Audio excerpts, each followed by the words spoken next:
évoque très souvent le fait que Sainte Jeanne d'Arc ait bouté les Anglais hors de France, le fait qu'elle a eu un comportement de sainte femme et qu'elle demandait avant chaque bataille à ses soldats de se confesser afin qu'ils puissent le plus possible combattre en état de grâce. Petite anecdote à ce sujet, Sainte Jeanne d'Arc voulut chasser toutes les femmes de mauvaise vie du campement de ses soldats. Une d'entre elles rechignait à partir. Alors Sainte Jeanne d'Arc la frappa avec le plat de son épée, qui se brisa. Une des devises de Sainte Jeanne d'Arc était « Nous combattons et Dieu nous donne la victoire ». Cependant, on n'évoque que trop rarement le fait de la triple donation du royaume de France.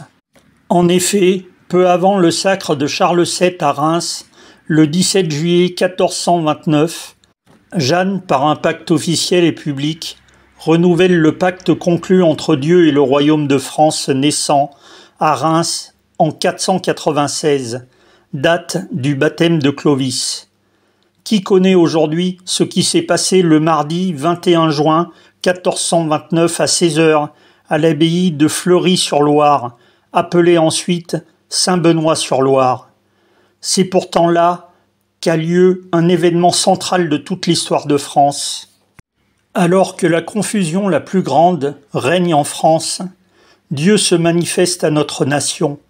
Débauche, immoralité, trahison des clercs et des élites intellectuelles de l'université de Paris, politiques qui avec la reine Isabeau de Bavière ont vendu la France par le traité de Troyes, qui la donne à Henri V, roi d'Angleterre, scandale de la filiation du dauphin, le futur Charles VII, que sa propre mère appelle le bâtard.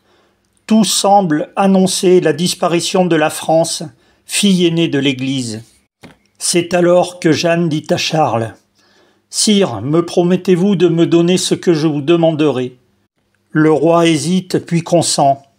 Jeanne dit alors « Sire, donnez-moi votre royaume. » Le roi, stupéfait, hésite de nouveau, mais, tenu par sa promesse, et subjugué par l'ascendant surnaturel de la jeune fille, « Jeanne, lui répond-il, je vous donne mon royaume. » Après quoi, voyant celui-ci embarrassé de ce qu'il venait de faire, Jeanne lui dit « Voici le plus pauvre chevalier de France, il n'a plus rien. » Cela ne suffit pas.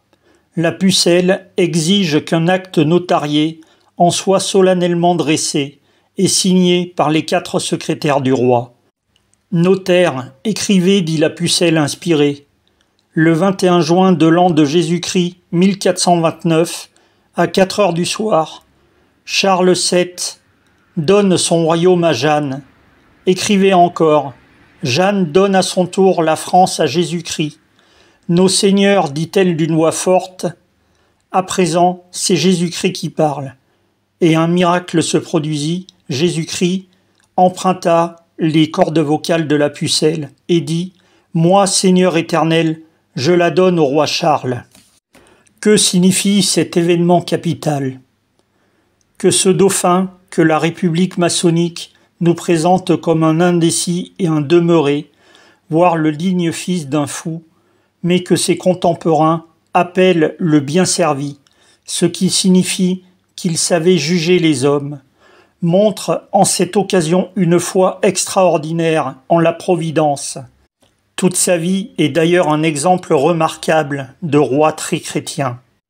Sainte Jeanne d'Arc a donc été pendant quelques minutes reine de France, et que c'est le Christ qui a voulu être et est roi de France. Et le Christ a voulu nous le faire savoir par l'entremise d'une fille de 17 ans. Que la raison d'être de notre pays est de proclamer à la face de l'univers non seulement la royauté universelle du Christ sur le monde, c'est sa mission d'éducatrice des nations. Que cet acte officiel et capital consacre le roi de France comme le lieutenant du Christ. Si les successeurs de Charles VII avaient compris, ils auraient considéré ce document comme le plus grand de leurs trésors. Ils l'auraient relu et médité tous les jours et seraient très certainement encore aujourd'hui sur le trône. Dès le lendemain, le dauphin décide d'aller à Reims pour se faire sacrer. Malgré plusieurs opposants et grâce à l'insistance de Jeanne, le pacte de Reims se renouvelle alors que tout semblait perdu. Par ce document extraordinaire qui s'appelle la triple donation et qui est le rappel même du baptême de Clovis, Sainte Jeanne d'Arc rappelle que le roi de France est tout d'abord le Christ et que le roi de France n'est que son lieutenant. Les propos de la triple donation du royaume de France sont racontés dans le Breviarum Historiale, document rédigé au cours de l'été 1429 à l'intention du pape Martin V, qui est consultable à la Bibliothèque Vaticane.